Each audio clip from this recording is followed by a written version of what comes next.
money. He goes, we got OBJ. They had like a whole squad, and the Bears had nobody. At that time, we had Brandon Marshall. We had Mitch Trubisky, but he wasn't starting. We were gonna start with I forgot his name. This redhead guy.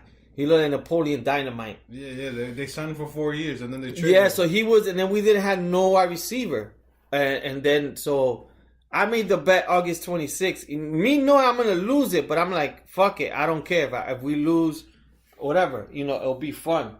And then so yeah, that was last year, and then that year, I mean, the Bears didn't do good. We won like 5-6 games, but the Giants just did. They did horrible. We lost so like the first 6 games. I won that year, and then this year we made moves this past year because we got like finally a good receiver, which he's not even good compared to other people. Like Robinson. Plus the defense was incredible. Yeah, but we got Mac after the bet. Like, so me and you made the bet prior to before I got Khalil Mack and all that stuff. So we made the bet and stuff. But then, so this year, you'll let me know when we get towards football season. Well, we could change. We could do it again. We could change it and stuff. We could keep it.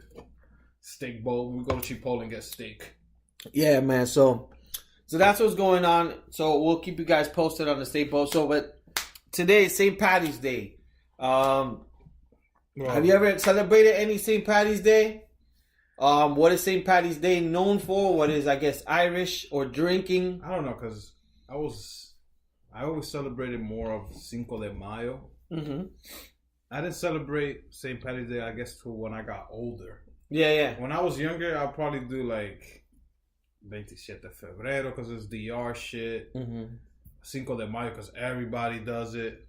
But St. Patty's Day, when I was in my 20s, it was nothing.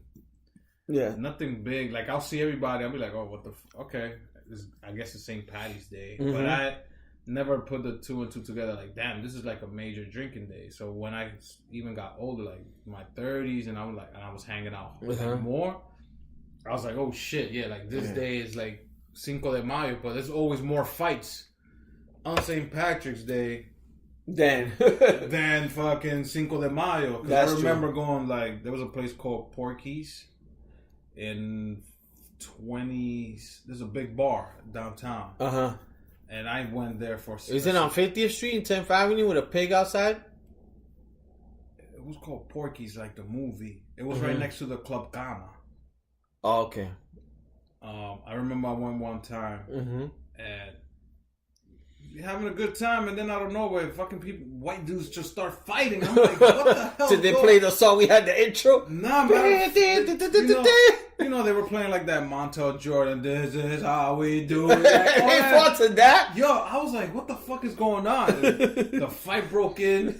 This is how we do it. It's Friday. Then they're outside in front of the place. I'm like, damn, these fucking... I don't know if you're Irish or not. Yeah, they're fucking. It's called alcohol. Yeah, man. I was like, that day the beers is cheap, like $2-3 beers. Yeah, the green one will cost you $4 if you want the green beer. Yeah, any Irish whiskey they'll sell it to you for $2, and of course everybody's gonna do the Irish car bomb. Oh yeah, they start drinking. Oh, forget it, bro. Dude, you fucking step on me, bro. Like, I'm like, oh man. And I think I was like the only Spanish guy in there because I was hanging out with some bunch of white dudes. And I'm like, oh man, this is going to be a fun night. I was like, somebody's going to try to pick a fight with me. But they, I guess because I was like the only darker one. Yeah. They really didn't bond. Then I started seeing more like black guys and Spanish people come in. And I was like, okay, so we good. But I was like, it's going to be a fight in here. And then them 2 dudes started fighting. Then 2 girls started going at it. I was like, damn. I always put St. Patty's Day with getting drunk in fights. That's my thing. That kind of sums it up. So, I've always kind of worked in New York. So, in New York, a lot of times I've worked in days or like certain jobs I've worked that were actually by the parade. So, I remember one time I used to work on 5th Avenue and 46th Street. And I went out to lunch like any regular lunch. Yeah. And I'm going to lunch and I'm like, God damn, it sucks because some streets are closed.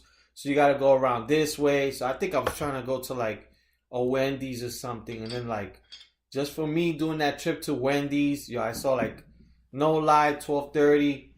guys throwing up, Oh. people sleeping in the streets, drunk, same thing, fighting. I'm like, it's 12:30. These guys are hammered. I'm like, I don't even think they know like what the parade is about. They just know it's time to wear a green shirt, drink Jameson shots, and Guinness. Dude, but they never celebrated that Uptown. Oh, I mean, because, only in Coogan's. If you go to Coogan's on St. Patrick's Day, it's packed. Oh, okay. Coogan's gets super packed. But I'm sure now, I bet you go to Buddha Bar and all those spots, they're going to be packed. But the one time I remember, I think I did a bar crawl. And that's like, you could go to 4 or 5 bars. I think it was like back in the days, me, Janelle, Vima, Falcon, a few of us. We had like a bar crawl and you pay like $30 or something like that. And it had like an open bar to it. And forget it, man. We got twisted. We were at some bar, I think called Bar 13, like by Union Square. Oh, Bar 13. It's like right where you get off the train by like the chocolate factory. Oh, the chocolate restaurant. By the L train? No, like right there by Union Square, by like the movie theater. It's like a little University Avenue. And then you go upstairs. And it's across the street from the billiards or the bowling club. Is that the bowling alley? By the bowling? It's across the street. And that spot has always had different names changed, but fucked up. I remember that at a rooftop. Okay. I was drinking, and then like at one point I was just drinking. I'll go outside to the rooftop to get fresh air because I was feeling fucked up. And then I had to work the next day. Everybody wears a green shirt. Yeah. And if you don't wear one, you feel awkward. I had no green shirt, but I got green beads somehow. Because I remember one time we went to Weehawken. Green beads with fucking the Celtic shit. And we went to Hula Hands. Yeah. Oh, that gets packed. Yo, Hula Hands at Weehawken? That shit's gonna be on this year because it's even. I think now they made the out. That gets packed. That shit is like a line. Yeah. To get in. And the beers are a good price. Yeah. Atmosphere is good. It's just the way they built is like the way it's built. Yeah. Either you find a good spot, you got to stay there the whole night. Yeah. Or you just got to keep walking around until you find. Yeah. But Hula Hands, I remember. Yeah, Hula Hands. That was another one that shit was packed. Because I see like St. Patty's Day, everybody wears the green. Mm-hmm. If it's like Dominican Independence Day in the summer, everybody wearing the flag. PR is the same thing. If they summer, we gotta wear the Puerto Rican blue jersey. and red. Yeah. Mm-hmm. The fishnet jersey. You think we're Jamaican? Yeah, that's what it is. Oh, you always see the Puerto Rican Superman. He wears a big flag. You think we're Jamaican, that we wear the shirts you can catch a fish with. That's what it is. Yeah. You go fishing. Dude, that's the whole outfit. They got the bandana with the sunglasses. Yeah, I think I have it in my closet. And the shorts. Mira, papi! You see Luis Guzman coming out of nowhere. Yeah. For Cinco de Mayo, nobody wears like Mexican color or nothing. Nobody wears a sombrero. Some people wear sombreros. I've never seen it. After they get drunk. They wear the sombrero when they go to like, everybody for some reason wants to go to a Mexican spot that day. Yeah. Cinco de Mayo. Hey, I want the sombrero. And they start doing that. Tequila. I want to know if it's another drinking day. Like, I think they should turn like, well, now they've done that with Christmas Eve. They do the Santa Claus, Santa Con. So they've turned that into a fucking drinking shit. But like any other, we find everything. Independent Day that they should do it for the last day of tax season. Oh my god, yeah! All the tax guys, they get fucked up. April 16th. They come out with their fucking with the calculators. April 16th. With the glasses and the tape in the middle. Yeah. With the little pouch and the pen. They'll be like, yes, we're done. They start throwing any paper they shredded. They start throwing it in the air. That is fucking funny. But yeah, people, if you're gonna go out and celebrate, be safe. Know where you're going. And I think for St. Patty's, I think the food. So we've done cabbage, and shepherd's pie, cabbage and sausage. I think it is. Shepherd's pie, I think, is one as well. Yeah. Then they fucking threw in green bagels now. Oh yeah, they're definitely gonna become green bagels. Green bagels, but you gotta be careful because you're gonna be shitting green. I think I brought green bagels last year. And I did shit green. But if you go to any like authentic Irish bar, they will be making. I don't know. It's like something with like, they cook a cabbage. It's not like they don't do like a coleslaw or anything. It's like they boil the whole cabbage. it's either got to be with sausage or something else, and that's. And like the best thing I like about St. Patty's Day is when like in New York City this happens a lot. You go to the bar and they come in with the bagpipes. Oh my god, yeah, that is cool. I remember I went to one in the city once, and whatever bar I was at, the bagpipe guy came in. It reminds me of Rowdy Piper. Yeah, yeah, and they come in, and that's cool. So, yeah, everyone, man, who's drinking, and especially this year's a fucking Sunday, so forget it, man. It's gonna be crazy. But that means everybody's gonna do either Friday and Saturday. But even Sunday. People do a Sunday morning. They're gonna do brunch. Yes, fucking that should be crazy. Let me get green eggs and omelet, whatever omelets, like the fucking book. My name is Albert McGregor. Yeah, man. So people enjoy your St. Patty's Day. I'm sure it's gonna be fucking crazy. One thing I wanted to talk about was, I mean, we covered sports and all that stuff. Do you watch the MJ documentary shit? I have no HBO. Oh, goddamn. I'm out of commission, but I've heard stories about it. I have my opinions on it. It might be wrong. Yeah, but did you watch it? I watched little parts of it. So I watched like 20 minutes. It was all right. I like the R. Kelly one better because it's more hood. So I understand. Like this one is like the victims are like, they're just sitting down in nice houses. They're older. Yeah, they're just like, oh, like very kind of calm.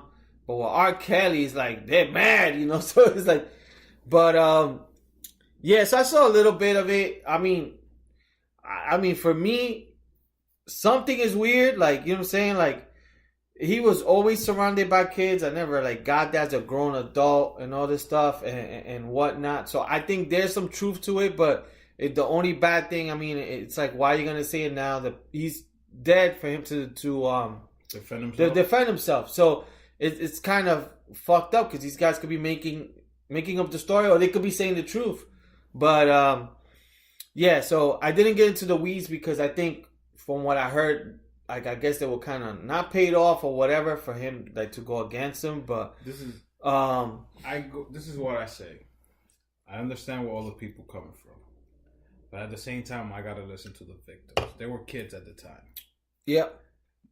There's no reason for an adult to want kids to come in his house and sleep. You as a parent should not allow that. I don't care if it was fucking the president of the United States. If you could call a nobody in the street a child pedophile, you should call the most famous person you know the same shit. Because if he's asking you as a parent, can you let such and such fulanito come and stay in my house? Yeah. That should be a red flag. Yeah. Yes, he went to court. Yes, he settled out of court. Yes, the kids said, oh, nothing happened. And they were under oath.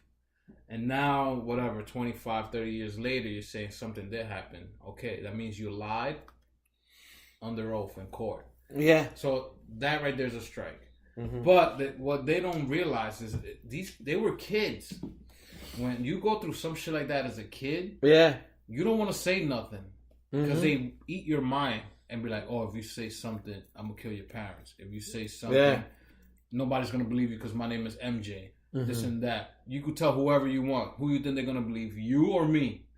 And as a kid, with all these shows that I've watched, and I don't consider myself an expert. I'm not a psychologist. It's just me watching TV and watching these shows. Yeah. The kids will always be dramatized from what happens to the age it stops. So let's say from 9 to 12. Those fucking 4 years, those are the worst for them. Because they're believing everything the grown-up is saying. They're trusting that grown-up. Yeah. So now when you're 16 and older, you feel like ashamed because now be like, oh, I went through this when I was younger. Now, if I say something, they're going to think I'm gay. If I say something, I'm lying. They're not going to believe me. Especially if it's a guy. You're not going to believe a guy. If a girl tells you I went through this, you're easily going to believe it. Like, what we got to do to help you. But if it's a guy at the age of 25 and something just clicked in his head and gave him that memory, he could just be sitting down and say a Michael Jackson video came on. Let's say that happened. I'm not saying it did. I'm not there. Yeah. But sympathize with these kids. Yeah. You know what I'm saying? Like,